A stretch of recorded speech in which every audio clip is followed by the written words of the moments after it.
Today we will look at different modes of decay, that is alpha decay, beta decay and gamma emission.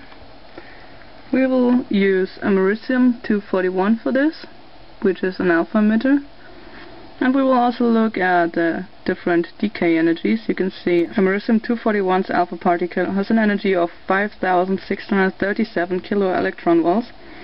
We will also look at a needle source of lead-210, which has 3,720 kiloelectron-volts. We will also look at beta emitters, that is this here. This vial contains tritium, or super heavy hydrogen, H3. It has a decay energy. The beta particle has an energy of a mere 5.69 kiloelectron-volts. And strontium-90, and that's a beta emitter as well, a pure beta emitter that has an energy, the beta particle has an energy of 195.8 kiloelectron-volts. We'll also look at gamma or beta and gamma emitters. The gamma emitter will be barium-133, which has an energy of 517 kiloelectron-volts, and the cesium-137, which is a beta and gamma emitter. The beta particle has an energy of 1,175 kiloelectron-volts, and the gamma particle, the gamma ray, of course, has an energy of 661 kiloelectron-volts. So let's see what the difference here is. First of all, let's look at alpha decay. The alpha particle consists of 2 protons and 2 neutrons, and this is already a complete atom's nucleus. It is just not a complete atom because it is missing the electrons.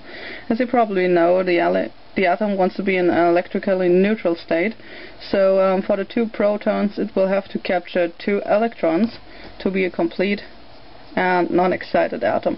So that's what the alpha particle does. It immediately captures electrons from other atoms, and this is also a very closely or tightly ionizing radiation, so it will sort of disturb, that is, ionize a lot of atoms on the way. So yeah, it's very tightly ionizing, but it has a very short range, at least in air, which we will see now.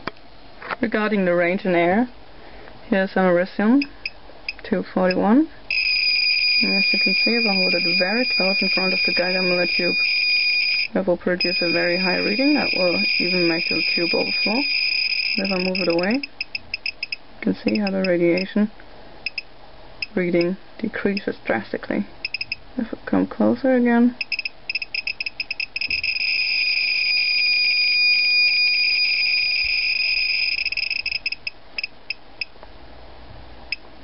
so that's a very short range for the alpha particle. So here's the americium disk. There's 1 microcurie of americium. And if I hold that in front of the Geiger-Müller tube, you will see that there's quite a lot of radiation. That is measured by the Geiger-Müller counter. If I hold just a very thin piece of aluminum foil in front of that, we'll see that nearly all of the radiation is blocked. It is important to note that americium is also a gamma emitter, so what you can still see here as the reading is actual gamma emission. Let's try a thick slice of aluminum.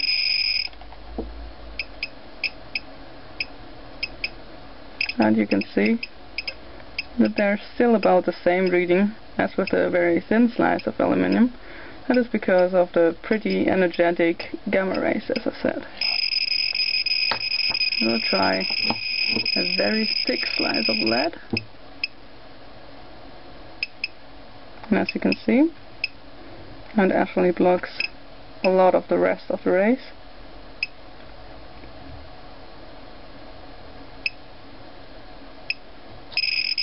So yeah, but still, I mean, the energy of the alpha particles is 5,637 kiloelectron-volts, and yet it is not very penetrating. It can't even penetrate a thin slice of aluminium.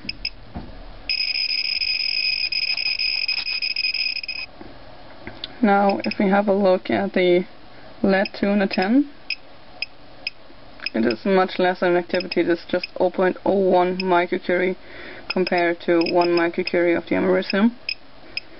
But you will see something similar will happen if I place the aluminium foil in front. But a lot less will be blocked in total, because a lot of the emissions from lead-210 are also beta particles and some gamma radiation. So we will again try a thick slice of aluminium.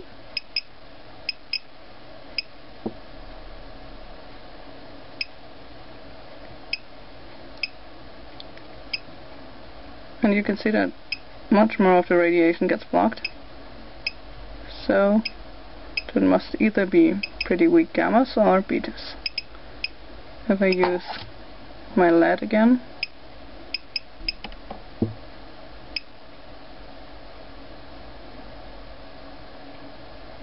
you will note that most of the emissions are blocked. This is just background radiation. It's about 0.3 microsieverts in this area.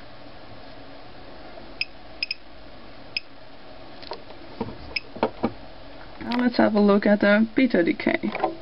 We will just talk about beta minus decay. That is an electron, a negatively charged particle, sometimes also referred to as a negatron. We will cut out the positron emission and whatever, that's really too much for this video. So let's just check out the beta minus decay. And for the beta particle, if I use strontium-90 and place it in front of the gallium millitube, we'll get a strong reading.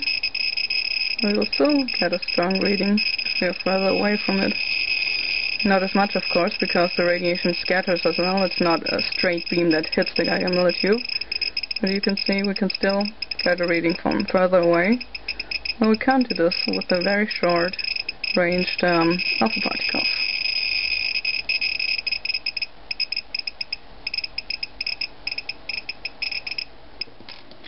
So as we saw before, the beta particles seem to be much more penetrating and have a much longer range in air than the alpha particles. Let's take a look at strontium-90, which is a pure beta emitter.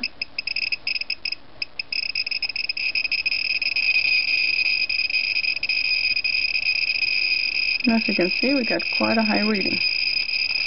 Let's try our thin slice of aluminium foil again.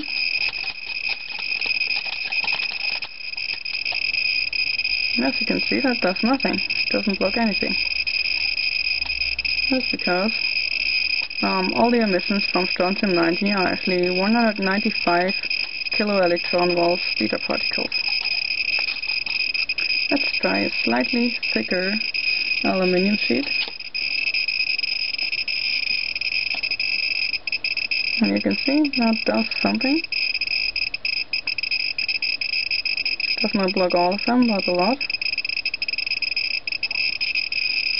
Now let's try a very thick slice of aluminium again. And you can see here most of the beta particles are blocked. As I said, they have 195 kiloelectron volts, so they are not very hard and not very penetrating through aluminium.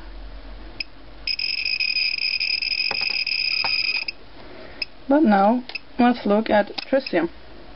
It's the gas in this container here. And as you probably remember, it has just over 5 kiloelectron volts. So let's see what happens. You can see this is background radiation. And if I put that in front of the tube, nothing happens. That is because even this little piece of plastic here has enough shielding capabilities to completely shield those very, very weak beta particles. So you can see it's not just the type of radiation, it's also very important to know the energy the particles or rays actually have to know the penetration powers.